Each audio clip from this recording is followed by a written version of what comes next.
The things are going from bad to worse from the people at your party, where there were some issues around infighting, which led to separate membership portals and separate accounts in which money from those membership portals was held. And what's happened now, a couple of things have happened. First of all, there was this big statement put out by your party about trying to put on a conference on a shoestring budget, and without funding, your party's capacity has been severely restricted. Hundreds of thousands of pounds were donated to the party by supporters in good faith, but have since remained beyond its reach. This has been extremely frustrating and disheartening. A small portion of the funds was transferred to your party today. This is insufficient, etc., etc. Our focus remains on delivering a historic founding conference so we can turn outwards to offer a popular alternative based on public ownership, wealth taxes, and solidarity. And there's a bunch of names appended to the open letter. Interesting that public ownership, wealth taxes, and solidarity is just the Green Party's platform. But okay, either way, trouble in paradise. But what we are seeing now is even more trouble in paradise, and this one I'm slightly happier about than what is clearly very unfortunate issues over where the funds are being held. And that is that Adnan Hussein, founding member of the Independent Alliance and MP for Blackburn, has stepped out of the steering process for your party. And I can't say that I am disappointed, because I am very glad that he is now outside the tent. Because I don't think he's a very nice guy. I don't think he's a very good guy in terms of a socialist party, for a huge number of reasons.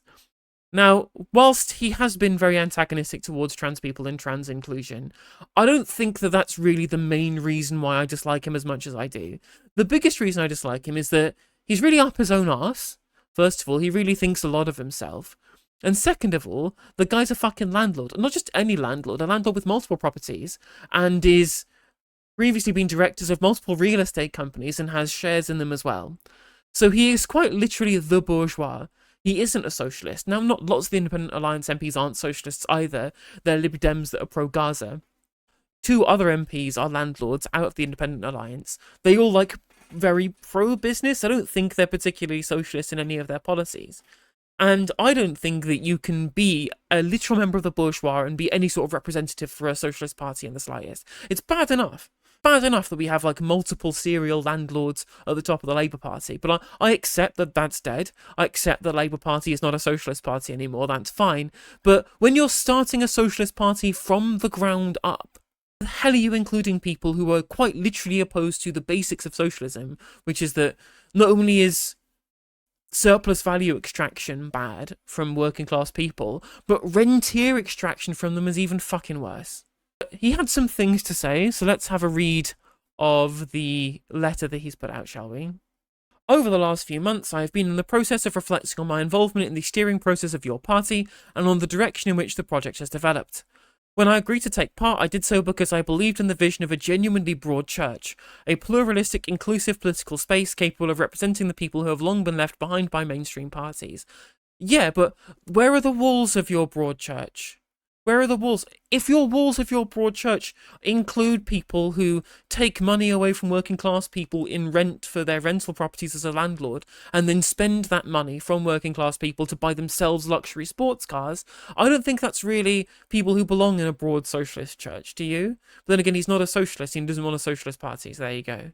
I believed in a movement that welcomed diversity of background and thought, including working class communities like my own constituency, people of faith, and those who may be socially conservative yet economically left-leaning, while holding firm to a commitment to equality, justice, and anti-racism. Well, equality, justice, and anti-racism are not particularly socially conservative, so whatever. But even if you are a social conservative, Adnan, you're not economically left-leaning if you are a landlord. You just can't be. You can't be an economic leftist whilst also being, like, a landlord. Not in the case that you may be like renting out a single room in your house as like a lodger, which is, I guess, not the worst thing in the world, but being somebody who is a member of the bourgeois class, the enemy of socialists, and claiming to be economically left-leaning. No, you're just not. You're just not. You're a Lib Dem who's pro-Gaza. Please, please. I believed wholeheartedly in building a political home with mass appeal, a force capable of challenging the rise of far-right rhetoric and the increasingly hostile, racist and marginalising environment we see across the UK. That was the project I thought I was signing up to. I mean, that's the Green Party you're describing there, by the way. It could theoretically be your party as well, but again, at the very least, the landlord is now out, or at least this one is, which makes it more likely to have better mass appeal, other than to other landlords, of course. Regrettably, the reality I encountered has been far from this vision. The culture surrounding the party has become dominated by persistent infighting, factional competition, and a struggle for power, position, and influence rather than a shared commitment to the common good, which is not untrue. I will give him that. He's not wrong that it's become a factional infighting mess. But that's the reality when you have a bunch of people outside the Labour Party who are from the Labour Party. Again, you can take the MP out of the Labour factional infighting, but you can't take the Labour factional infighting away from the MP. Instead of openness, cooperation, and an outward focus, the environment has too often felt toxic, exclusionary, and deeply disheartening. I mean, yeah, you've joined a leftist party. What did you expect? I'll start that again. I have also been deeply troubled by the way certain figures within the steering process, particularly Muslim men, have been spoken about and treated. At times, the rhetoric used has been disturbingly similar to the very political forces the left claims to oppose. I mean, no? Getting angry at transphobes and landlords is not Islamophobia.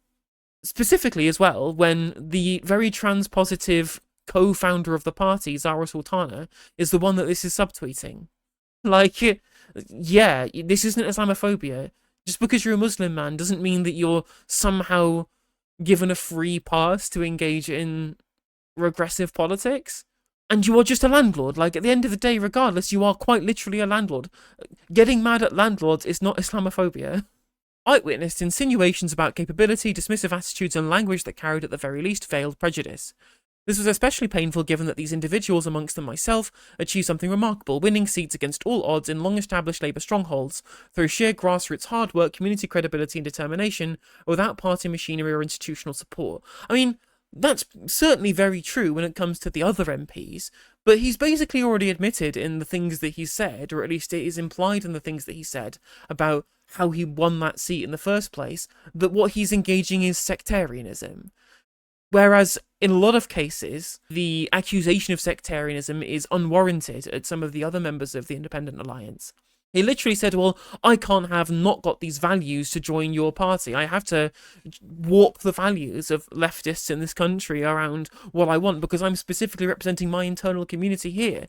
I'm like, oh, so you have a transphobic community? So you're representing, like, their opinions, are you?